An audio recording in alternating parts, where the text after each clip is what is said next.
This is the High School Football America podcast for July 23rd, 2019. I'm Jeff Fisher. It is Turn Back Tuesday, and we only turned it back about 18 months, a year and a half ago, as I was writing my book, High School Football in Texas. Amazing football stories from the greatest players of Texas.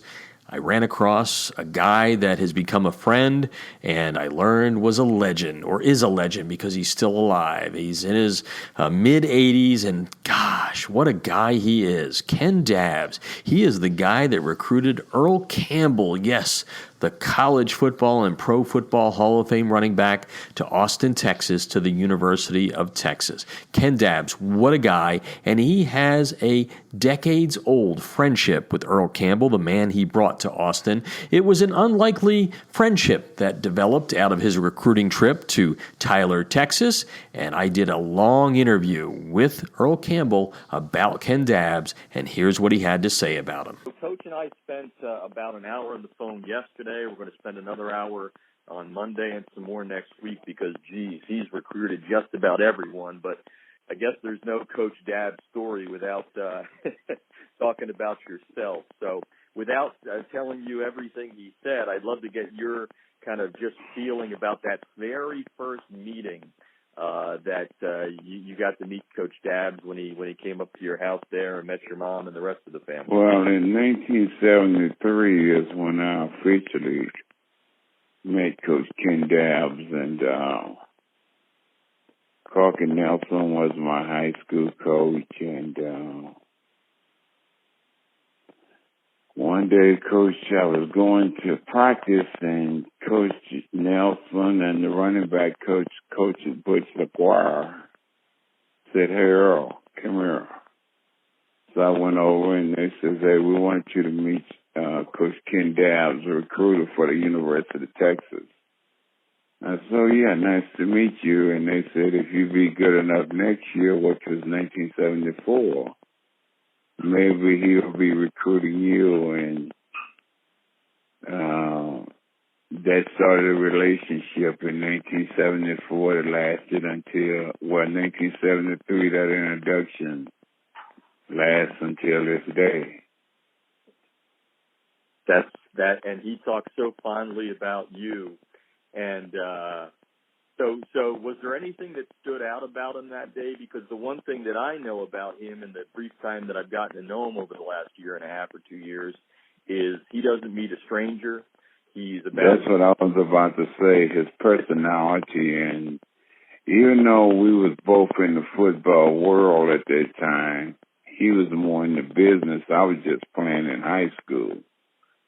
The one thing he didn't do is he didn't shuck and jive, but he had a great sense of humor, if that makes sense. I mean, he wasn't like a recruiter to come in and tell you at that time when I finished school, in the 70s, it was about who could buy an athlete what. He wasn't selling that. Mm-hmm. He just says he's representing the University of Texas. He was a recruiter, head recruiting guy, and nice to meet you. And then in 74, of course, that introduction turned into I think 16 or 17 weeks with one hotel just recruiting me. So, yeah, he remembers that well. I mean, Coach Dabbs and his wife and family is much of a Campbell's family as we are their family. I mean, their relationship went way beyond football, and thank God to 2018 is still the greatest as it was when we met one another. Yeah, I'm 57, and I said to him, I hope my brain is as sharp as yours is at 83. Oh, yeah, he's pretty sharp, man. I didn't know Coach Dabbs was 83. Yeah, he's 83. You would not know it. He still got the mind of, he still knows his high school recruiters. I don't know if you keep up with this on a computer, but once you're in that business, I guess you knew everybody. So the guys that was playing football back then when I was playing football, it an amazing thing because their kids are coaching now, and Coach Dabbs know them just as well as he did their parents. His brain is stronger than a computer, I told him. Yes, and he doesn't write anything down either. He just knows all this. No, he was giving dates from the 70s, and I yes. oh my gosh, yes. He knows he's Elmo Wright's going to be in the book. He gave me Elmo's. I mean, but I guess that gets me to the point of how genuine he is. And he said the one thing that after he finally met you that first time, he knew the importance of getting to recruit your mom, because if you recruit your mom, you might be able to get on your side. So do you remember anything about his relationship back then with your mom? I know it was good. Oh, yeah, I kind of remember. I know he was very familiar with our family. You know, I was raised in a house, probably 4 bedrooms, 3 bedrooms, and 7 boys and 4 girls and a mother. Because my father died when I was in the 5th grade, so my mother raised our 11 kids. Mm-hmm. And I wasn't the oldest one. I was just the 7th oldest one. And Coach Dabbs, you know, I mean, we would come in the evenings when you got that many kids and all kind of appetites. There's no such things as hot dog.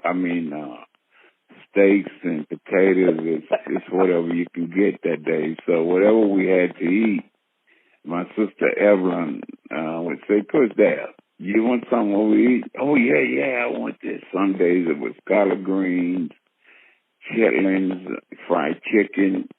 And I'd say, hey, this white dude don't know nothing about all that shit. Evelyn just filling them up. Coach Dabbs sit there and ate with us. Never grumped about anything, never said nothing. If he asked for anything that mornings, it would be coffee. I think when he found out that my mother wasn't so much hung up on just Earl, she told him, hey, Dabbs, I have more kids than just Earl. Earl is just one of them, so.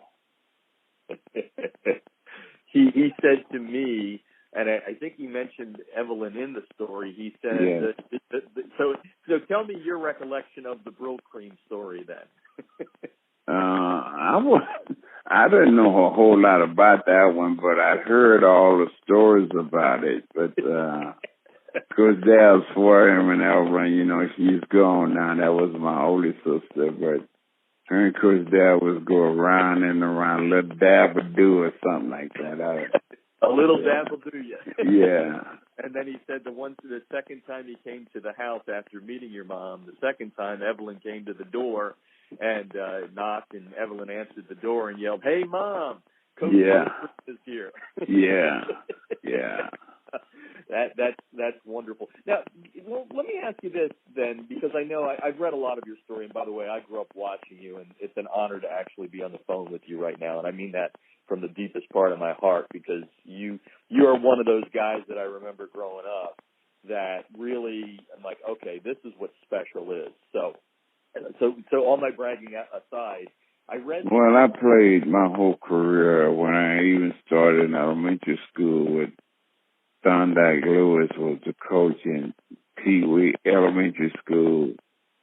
And Georgia McDowell was my coach in junior high, and Corky Nelson and Butch LaGuire was the main guy in the whole deal, because me and him and Coach Dabbs, I think, was just unbelievable in football. But I even from the time I joined football clubs in junior high, I played with people that made me look good. I didn't have to do nothing but run. It's easy to just run, you know. I think you're being pretty modest here, but so did your mom, did your mom ever get to love the game? Because I know you say that you've said in the past that, you know, she really wasn't fond of you starting to play the game itself. Did she ever come to love the game and your role in it by any chance? I think she loved my role in it. I don't think she ever just was crazy about football. You know, when you have that many kids in the family, man, you got to have, and I never believed this until I had boys. She always told me that told us that no kids are alike, no two kids in the family are alike. And I think about that all the time now that I have these two boys. And I say all the time, Mom, you're right, you know. So I don't really think she was like, live or die with football. I think she was just interested in it because it's something that I did in my name, you know. Yeah. So, Coach Dabbs, and I know we could go through all these stories, but one of the things that he said that amazed him about you was you were actually, and I didn't know this, you were a linebacker up until maybe your last game of your junior year? Is Yeah, Coach Dabbs was right. Okay, I didn't know that. I wanted to be the first black Dick Butkus. Dick Buckers. That's what I wanted to be. And running back my sophomore year, he graduated. So one day I was going to practice, and Coach Nelson and his running back coach I had named Lawrence LaGuire. Everybody called him Bush. And they came over and said, "Hey, Earl, let's talk a minute." I said, "Yeah, about what?" They said, "We don't have a running back, and we want to see how you fit." I said, No, I'm a middle linebacker. I mean, I had the Dick Buckers walk down. I had the bow legs like him. I mean, I had everything. And that was my hero when it comes to being a linebacker. So I ran the ball 2 or 3 times in practice, and I literally just threw it down, played like I was phoning because that's how bad I didn't want to play. So Coach LaGuire got to talking. He says, "Earl, come here." He had a very deep ball board. Say, "Man, come here." And he and Coach Nelson had gotten talking. He says, "Hey, if you hold on to that ball one time, we'll think about this linebacker thing." And I broke loose in practice for about 65 yards and held on to it. And at that time, Wilmo Wright was doing an Indian dance on his knees, so I did my acne of that deal. And I never got to be a linebacker again. Every now and then I'd go in the game, but it wasn't like every down. But some in the championship, we won in my senior year. I played off and on, but mainly that started me being a running back. That is so amazing. And he said, and Coach Dabbs doesn't brag. You know what I mean? When he says something, you believe it. It's not like he's trying to be funny. Of course, he don't mess around. He knows football. I tell you, he knows the player. And that's what he was saying. He said you were just so technically sound because he was a track guy, and he said just the way you ran and just your he's talking about the size of your thighs.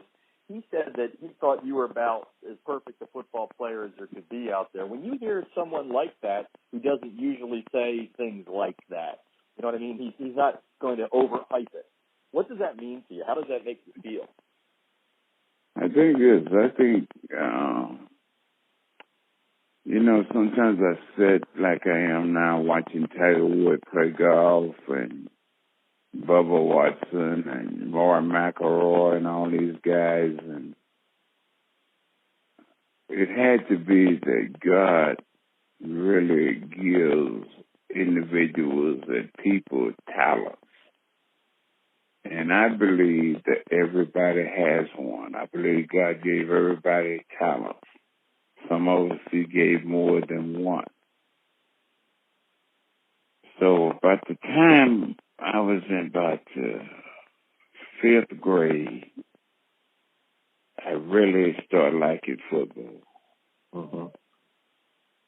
By the time I got to the 9th grade and Coach LaGuire Butch had me, I fell in love with football.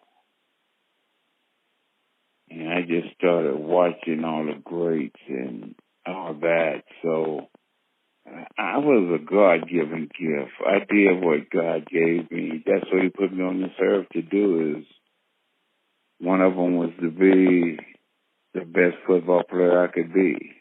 Mm-hmm. Because that goes into so many other aspects of your life that you don't know. You don't know what it does, or I didn't at the time, the difference between winning and losing outside of everybody's happy when you win and sad when you lose. I didn't understand the business aspect that goes along with winning, the losing, and the compassion for a community or state or the world. I mean, and now that I understand all those things, when I started understanding all that when I was about a sophomore in college, I just couldn't get enough of it. My freshman year, when I started realizing all those things, I just fell in love with it, and I got into it after that, and I know what I wanted to be was a running back. Then I started watching everything I could on the legendary Jim Brown. Yes. Because I thought that's the closest I think I could see somebody compared to me was him. Mm-hmm. Not that it wasn't great running backs, the Tony Dorsetts, the Robert Newhouses, the Walter Paytons, and all the great ones. The only one I saw out of everything that could flick my big was a guy named Jim Brown. Mm-hmm. And once I got into that, man, I used to, in my junior, sophomore year, and senior year in college, I used to put a film on the wall that Coach Dab got me, because when you did on them 9mm, you didn't have to have a film for them. Yep. Mm-hmm. I watched Jim Brown over and over just in the dorm up on the wall, you know, running that film back and forth. And Coach Dab gave you that? Yeah. Oh, so cool. That is so, so cool. So that was, I mean, just summing up about me, that's how I look at football, you know. It's, God gave me that gift, and I try my best to use it to the best. I mean, Coach Dabbs did a great job in that, because, you know, when two men really meet each other and get to know one another, they really don't have to call each other every month or once every day or every 2 weeks. But when they do, they know it's about something. Mm-hmm. And they two know how it connects. Well, Coach Dabbs and I experienced that, you know, and we never really hugged and talked in college much after he recruited me. We never did this, never did that, because I'm not a rah-rah guy. I'm just straightforward. Just the way it's got to be done. You don't have to tell me all about what's going to happen, what you're going to get, and all this. Mm-hmm. And because Coach Dabbs and the university wasn't one of those schools that, because when I came along, I had made decisions long before anybody knew this. Because I could read and write, and I was seeing where athletes was going to some schools. They bought them a car, they gave them clothes. Mm-hmm. I said, no, I don't want that, because my people have sold themselves long enough. I'm going to do it my way. I go because I want to. And because Dad never said nothing about clothes, cars, money. He just said food. We got a great dining hall. We got the best education. We'll help get you tutors. We pay for everything you want in school. We got an honest deal. And when I met Royer, you know, it was nice to meet Coach Roy. I didn't know his legacy. Mm-hmm. I was a black guy, you know.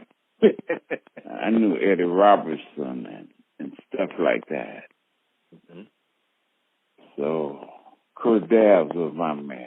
I figured anything I wanted, needed, talked to about, which we never really talked a bunch in college, and after I recruited me, he says, this is Coach Darryl Warrior, our coach. I thought he was the head coach. He had been visiting us so long. I said, who? I said, I thought you said, no, I'm just a recruiter. That's the Earl Campbell Ken Dabbs story from Earl Campbell's perspective. Well, when you write a book, you have a lot of people that you need to thank. One of the people I need to thank is Mark Ball, who introduced me to Coach Ken Dabbs, who was also a high school football coach, a very good high school football coach, and a great track and field coach. So, Coach Ball, thank you for introducing me to Ken Dabbs. And Mark Ball is also a great high school football coach and administrator. I love the relationship I have with the two of them. And tomorrow, the Earl Campbell Ken Dabbs story continues, this time from the other side of the perspective, as Ken Dabbs will talk about his memories of Earl Campbell in high school and the decades-long relationship between the two.